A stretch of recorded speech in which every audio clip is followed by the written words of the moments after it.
The timeline of Charlie Kirk's assassination at Utah Valley University based on reporting by the New York Times at noon on Wednesday. Charlie Kirk arrived at Utah Valley University. Around 3,000 people gathered in the outdoor courtyard, energized and ready to hear from one of the conservative movement's most prominent young voices. Around 12:20 p.m., 20 minutes into his appearance, as Kirk engaged in a Q&A session under a tent emblazoned with his tour's name, the unthinkable happened. In a chilling twist of timing, Kirk had just been asked about mass shootings in America when a single gunshot rang out from the roof of the Lacy Center, about 150 yards away, seconds before the shooting. The final exchange was haunting in its irony.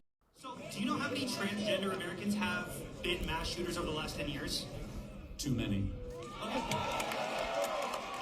And he was responding when the shot was fired. Videos captured people immediately fleeing in panic as the 31-year-old activist collapsed from a gunshot wound to the neck. About 2 hours after the shooting, Kirk's spokesman delivered the devastating news that he had died at the hospital. President Trump immediately ordered American flags at public buildings to be lowered to half-staff until Sunday evening, while posting a tribute on Truth Social at an emergency news conference. At 4 p.m., Utah officials confirmed this was a targeted political assassination. There was one shot fired and one victim, said Bo Mason, commissioner of the Utah Department of Public Safety, and vowed that the shooter would be found and held accountable. Two people were initially detained, but later released without charges. FBI Director Kash Patel posted on social media that a subject had been apprehended, only to later announce they had been released. As night fell, the shooter remained at large, and the investigation continued with multiple federal and state agencies involved.